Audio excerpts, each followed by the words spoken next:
Introducing first ever Mazda CX-60.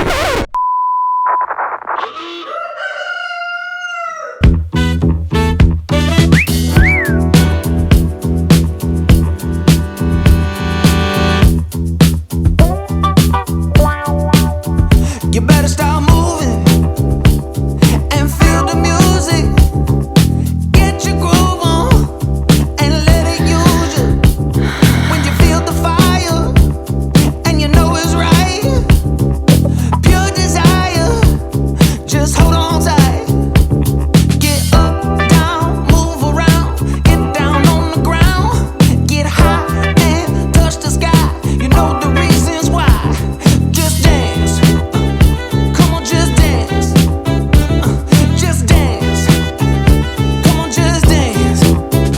When the heat gets too hard to handle, and you know you're about to get it, and you can reach much higher now, you better believe it. You can look at the clouds fly by. Come on and let yourself enjoy.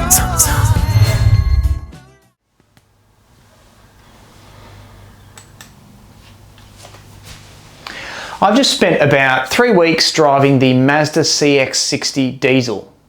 It's a beautiful car. Gorgeous interior, honking great diesel engine, reasonable towing capacity with a big boot. It's got everything you want, just about. But I've got a question. Is it trying to do too many things at once? It's straddling the divide between a mainstream affordable vehicle and the lofty heights of a prestige brand. But that's where the conjecture is for me. Is it an extremely good value luxury car, or is it a mainstream car with delusions of grandeur? It could be both. Things are big. All right.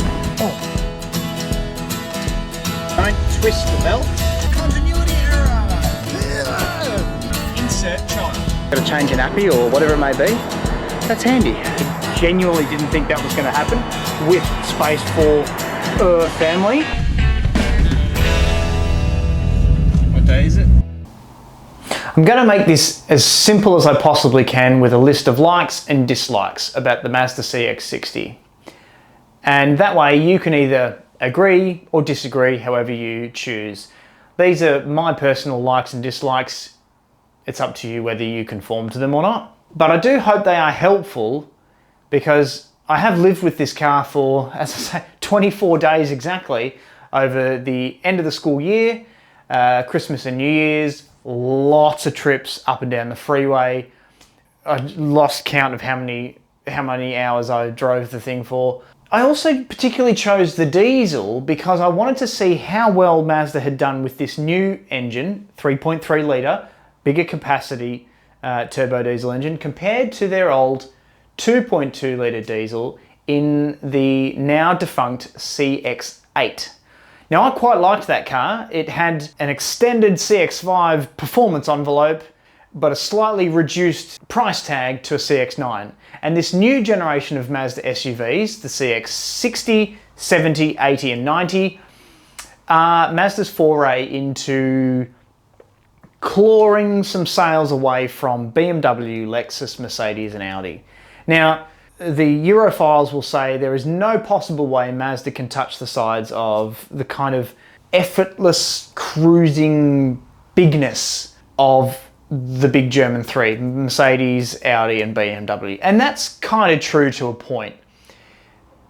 What you pay for in those brands, tens of thousands more, there is a tangible quietness and they've got endless power, but they are massive cars. They are enormous. They are very expensive. They are thirsty and they are highly strung. And I'm afraid to say not gonna be as reliable as a Mazda CX-60.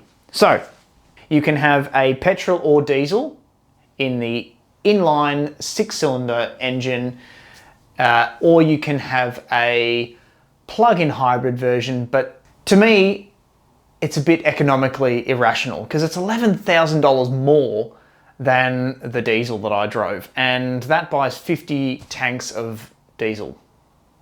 I know which I'd prefer. So the boot is 1.1 meters wide, 950 millimeters long along the floor.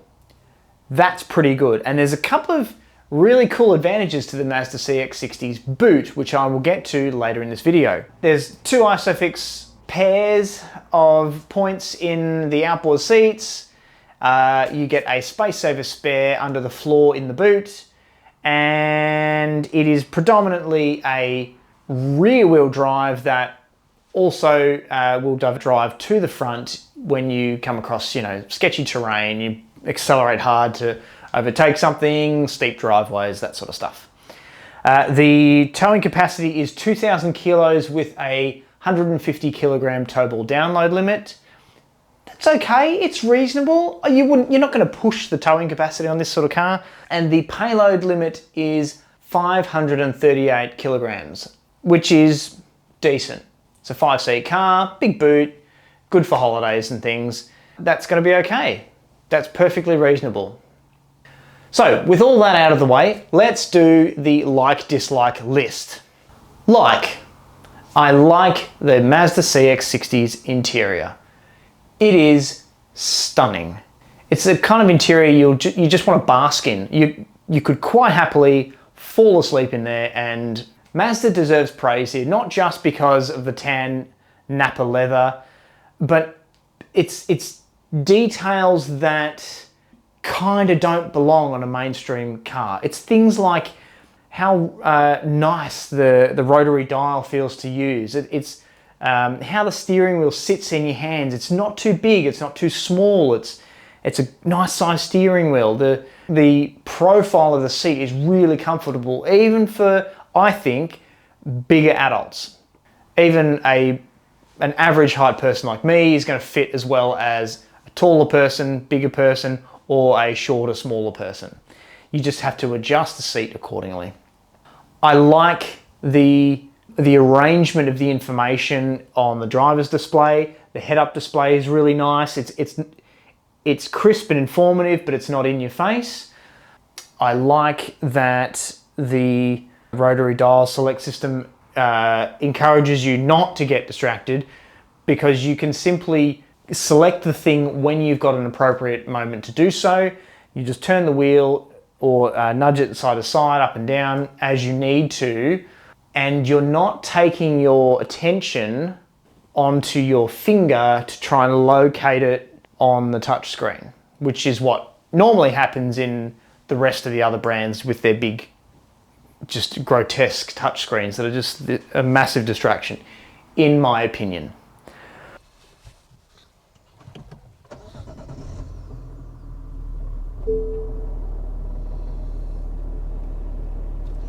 So I quite like the arrangement of the dials. I like the font. I like that they've actually stuck to using a conventional binnacle sort of shroud thing to stop light and reflections and glare from getting on the screen. They haven't just slapped a dirty big ugly screen in front of you and just said have at it.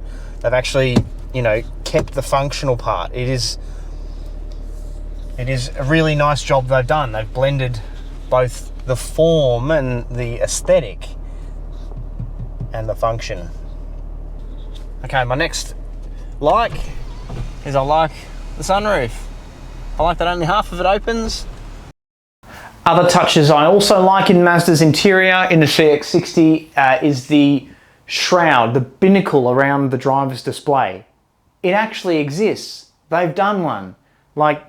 It makes sense. We live in Australia. We need something to protect the driver's display from incidental sunlight, reflections, glare. It's a constant nightmare, particularly because we face the sun most directly for a longer period of time than the northern hemisphere.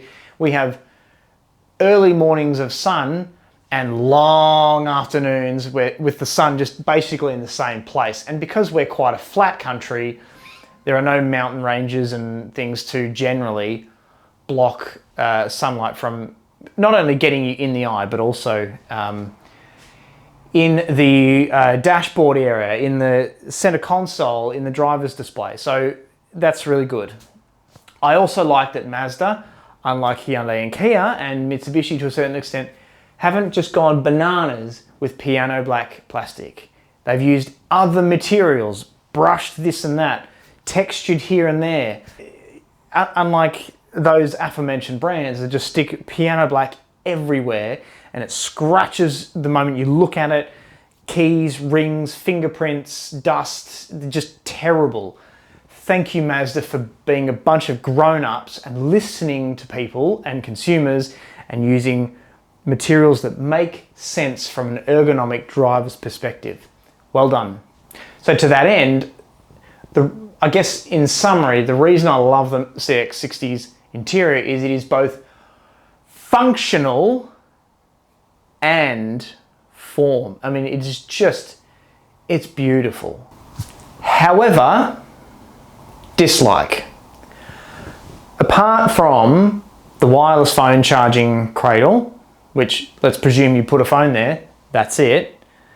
There's not really much storage space for bits and bobs and things. For example, there's no handle on the flatter part of the door. So sometimes I like to put the key for the car in there because it means as soon as I go to open the door, I touch the key and I pull it out as I exit the vehicle. But the handle on the CX-60 is here. It's a vertical, angled sort of handle.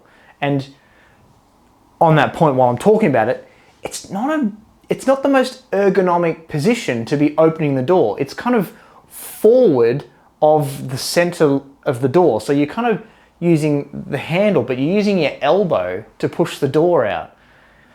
So the door bins are okay, but presuming you've got a drink bottle in there, you can't really get much else in there. And then you turn to the cup holders. Let's presume you've got coffee cups in there. There's nowhere really to put anything.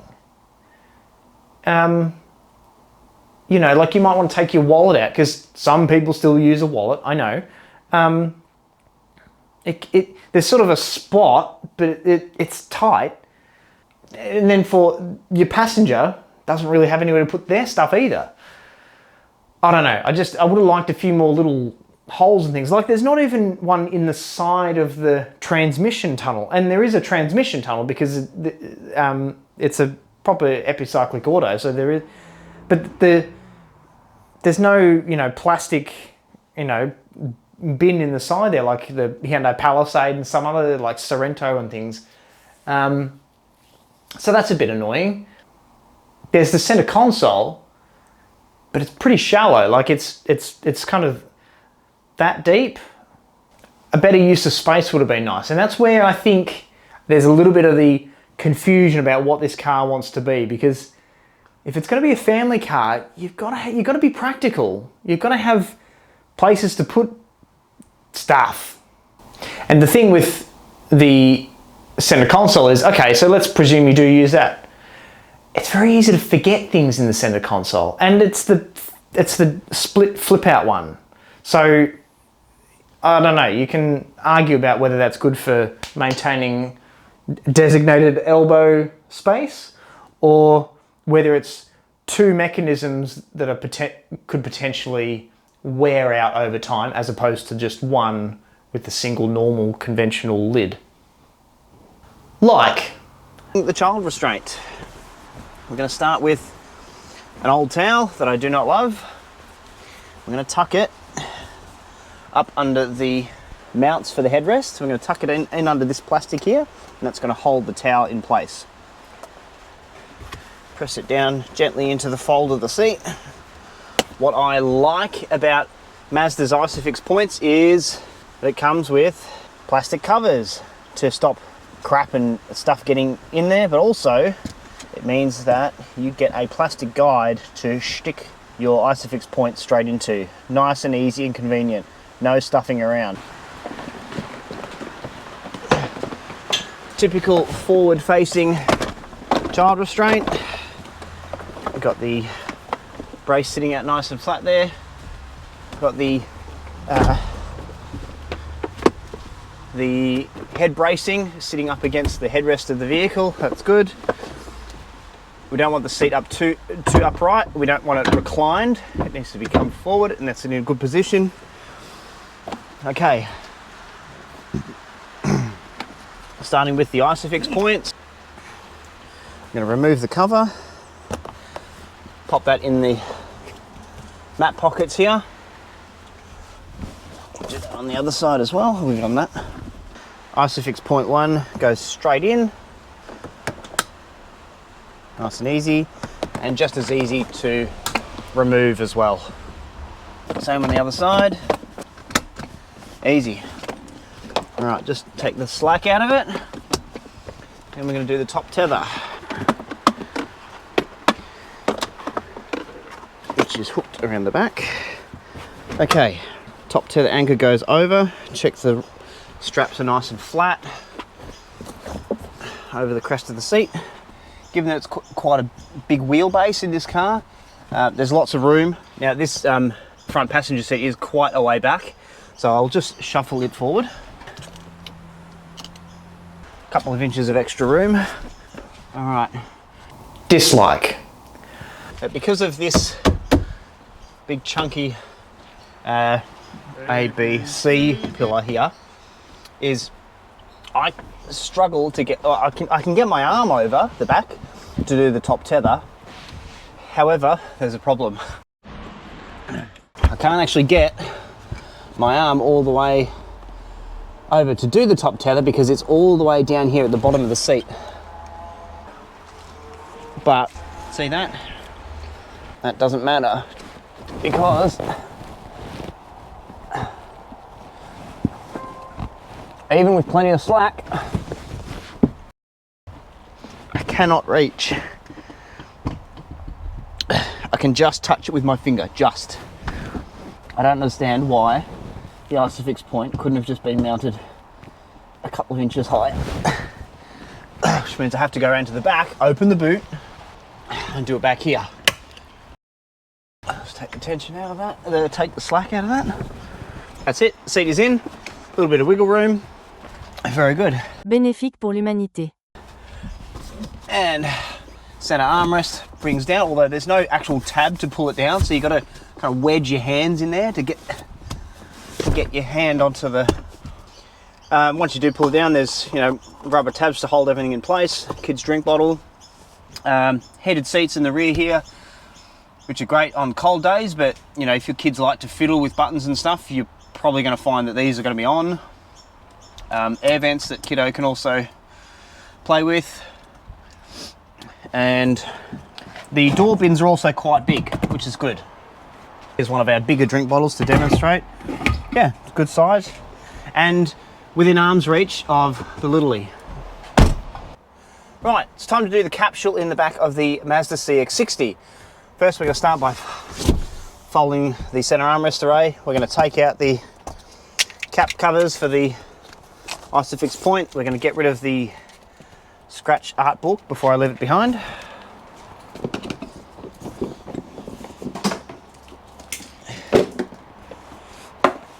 Starting with the base. All right, we're going to do ISOFIX points 1 and 2. Give ourselves some slack in the straps.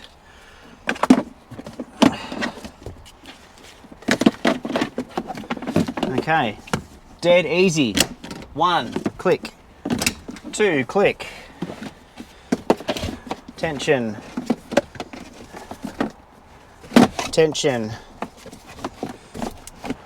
Capsule in. Rotate. Down. Oh, not quite enough room in the driver's position. I don't think. Or just enough room. Might have to I can't get fingers down there, so I'll have to shuffle it forward a fraction. There we go. Okay. And then top tether over the back, lifting up the headrest. Now going around back to the boot. Christen, watch out!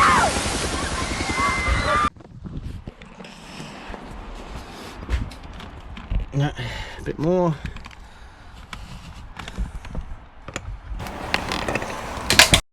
Dislike. Under the floor is a Yokohama Space Saver spare. Like. Now, according to Mazda's figures, there is 477 litres of volume in this boot. Now, that number is largely irrelevant to you because you don't measure the stuff in litres, do you? What I'm going to do is give you some examples of what some of my stuff looks like in this boot. A typical duffel bag, my luggage bag, nice and square, because square things are good when you're packing. Let's grab a pram. This bulky, heavy son of a bee. Fits with plenty of excess between the aperture of the boot. Extra space in there for whatever, your bags and shopping and things. It's a pretty functional space. And doubly, I love when you close the boot, because the parcel shelf closes with the tailgate, you can't actually see your stuff on the inside. Now, I actually quite like the design of this because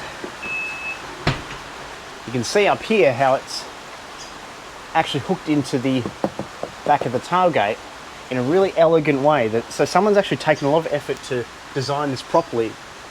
The actual roll-up section is pictured here. Clicks into place. You simply hook it in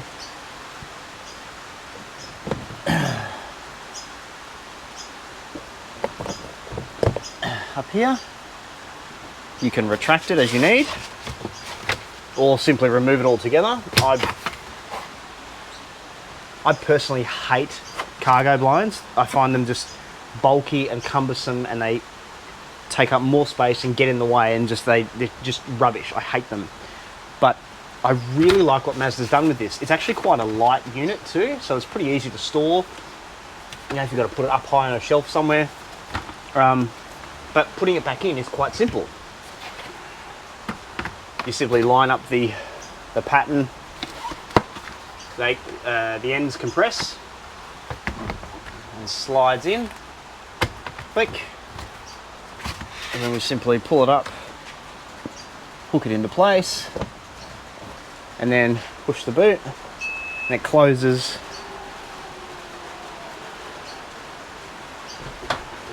Closes with the tailgate. Really like that.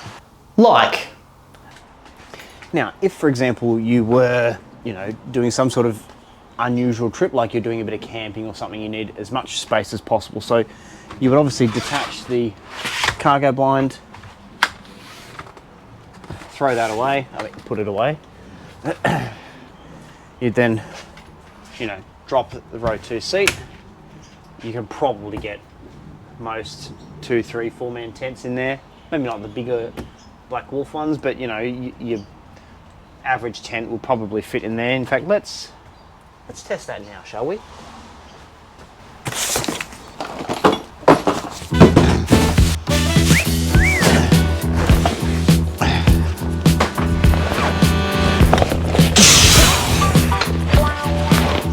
You better start moving and feel the music. Get your I promise you this is not rehearsed. I genuinely don't know if this is going to fit. It does. It fits. I mean, that's pretty functional. Now, if you've got kiddo in the capsule, that's potentially going to be a bit of a problem, but there might be a way around it.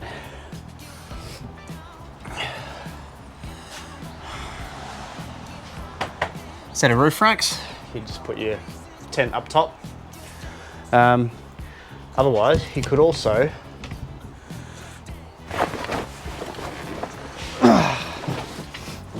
drop the center part of the rear seat. Hey. So, Bring the 40 section back up. Capsule here, restraint there. Let's see if it will fit in the 20 portion. We'll obviously turn it sideways.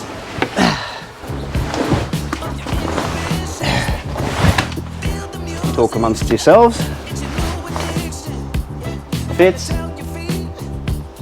That's pretty good. Esky, luggage, food. You might even be off to the races.